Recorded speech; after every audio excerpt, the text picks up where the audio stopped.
Hello friends. I hope कि आप अच्छे होंगे।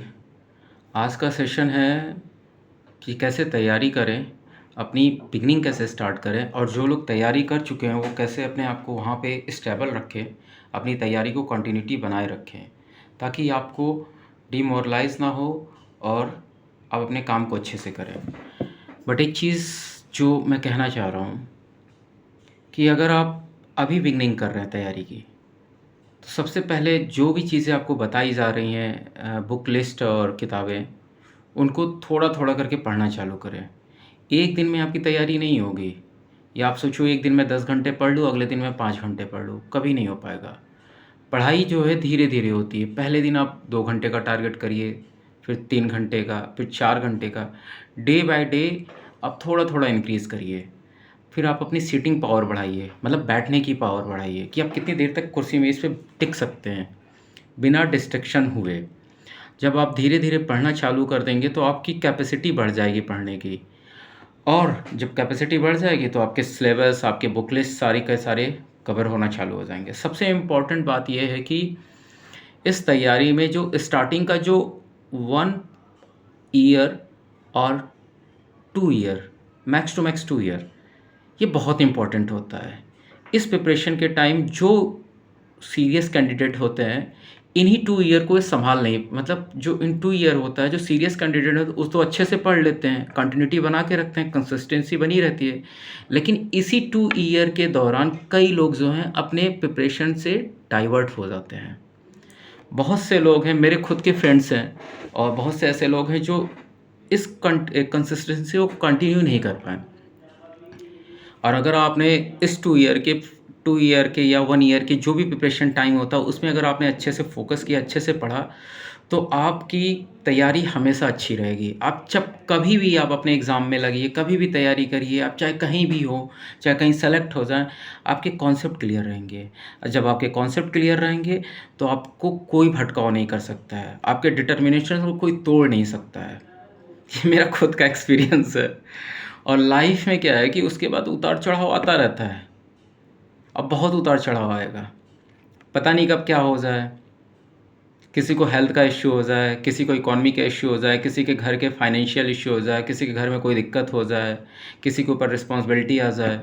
तो इसलिए जो स्टार्टिंग का जो पीरियड होता है, उसमें अपने आप को पूरा जान लगा दो, पूरा जान फूँक दो। मैं खुद का अपना एग्ज़ाम्पल बताऊँ तो मेरे स्टार्टिंग के 2 ईयर मैंने बहुत मेहनत किया था, बहुत। मतलब मैं बता नहीं सकता मैंने कितनी मेहनत की है। हाँ, लेकिन वो मेहनत मुझे अभी तक यहाँ पे सस्टेन किया हुआ है। मेरे जो एग्ज़ाम्स निकले हैं, जो कॉम्पिटिशन एग्ज़ाम्स निकले, वो उसका रीज़न बस एक ही है कि मेरे कॉन्सेप्ट क्लियर थे, मेरे बेसिक क्लियर थे, मेरा डिटर्मिनेशन स्ट्रॉन्ग था, और इसी वजह से मेरे एग्ज़ाम्स जो निकले हैं। और अभी भी मैं यहाँ इस फ़ील्ड में टिका हूँ, तो इसका रीज़न भी यही है।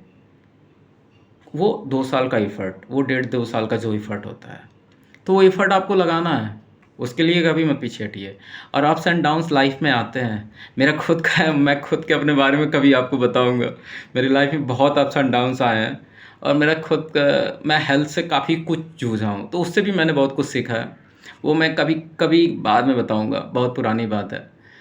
हाँ, लेकिन मैं एक चीज़ बस शेयर करना चाहता हूँ कि जैसे मैंने 2019 का बिहार एसआई का एग्ज़ाम निकाला था। मेरा रिटन एग्ज़ाम निकल गया था, बट मेरा हेल्थ की वजह से मेरा वो फिज़िकल नहीं कर पाया, और बहुत बेकार बीमारी हुई थी, मैं बताऊँगा, स्टमक से रिलेटेड था।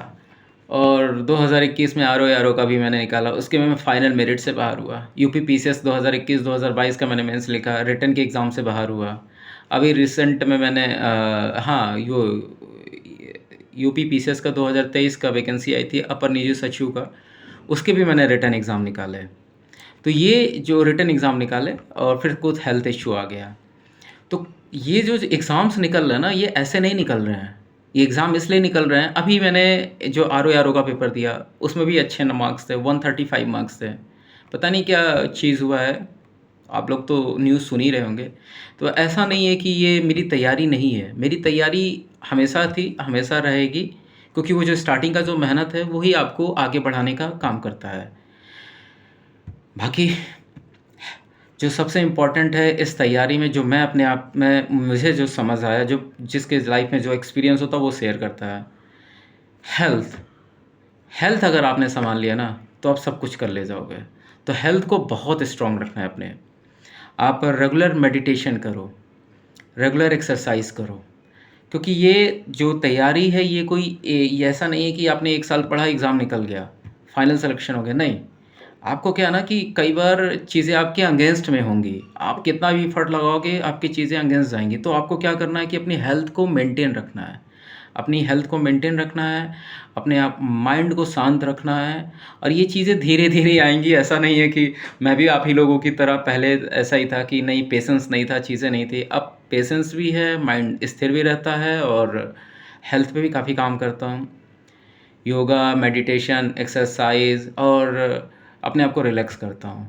हाँ, लेकिन सबसे वन चीज़ जो बहुत इम्पोर्टेंट है आप इस तैयारी में, आप अपने दोस्त यार अच्छे बनाइए। आपके दोस्त यार अच्छे होने चाहिए, ट्रूली होने चाहिए, जो आपके साथ हमेशा खड़े रहें। आपको जब भी उनकी नीड हो, आप उन्हें कॉल करें तो उनका कॉल से बात हो, आप अपने प्रेशर को रिलीज़ कर सकें। ऐसा नहीं है कि आप कुछ दिन पढ़ेंगे, 1 हफ़्ता पढ़ेंगे, फिर आपको फ़ील होगा कि आप थोड़ा डिमोरलाइज़ फ़ील करेंगे और डिमोरलाइज़ वही फ़ील करता है जो पढ़ता है। जो नहीं पढ़ रहा उसको कोई डिमोरलाइज़ेशन फ़ील नहीं होगा, क्योंकि उसका एम होता है जो पढ़ता है। तो ऐसे में वो फ्रेंड्स काम आते हैं। उनके साथ आप टाइम स्पेंड करिए, उनसे बातें करिए, अपनी बातें शेयर करिए, तो आप हल्का फ़ील करेंगे। तो ये सारी चीज़ें बहुत ज़रूरी हैं इस एग्ज़ाम में। और लाइब्रेरी भी जॉइन कर सकते हैं, उससे कंटिन्यूटी बनी रहती है। कभी किसी दिन मन नहीं हुआ पढ़ने का तो लाइब्रेरी गए तो आप उन लोगों को देख के पढ़ेंगे। तो ये चीज़ें करिए आप। बाकी मैं नेक्स्ट टाइम मैंने सोचा है कि मैं अपने प्रीलिम्स के नोट्स और यूपी पीसीएस के भी मेंस के नोट्स हैं वो मैं शेयर करूँगा धीरे-धीरे। फर्स्टली मैं यूपी पीसीएस के रिलेटेड वो प्रीलिम्स के नोट्स शेयर करूँगा, जो मैं नेक्स्ट वीडियो में जल्दी आपको बताने वाला हूँ। बाकी हमेशा पॉजिटिव बने रहिए और पॉजिटिव लोगों के साथ रहिए, नेगेटिविटी से दूर रहिए। सिलेक्शन होता है, सिलेक्शन कई लोगों ने लिया है, मेरे जानने में लोगों ने लिया है। बस एफ़र्ट लगाते रहिए, जिस दिन आपका दिन आएगा आपका भी सिलेक्शन होगा। एफ़र्ट लगाते रहिए और कुछ ना कुछ तो लाइफ़ में आप अचीव करेंगे। ये हमेशा एक पॉजिटिव माइंडसेट के साथ चलिए। थैंक यू भाई। और वीडियोज़ अगर अच्छी लगी हो तो आप ज़रूर इसको लाइक एंड सब्सक्राइब करिएगा। अगर कोई क्वेरी हो तो कमेंट करिएगा। Thank you.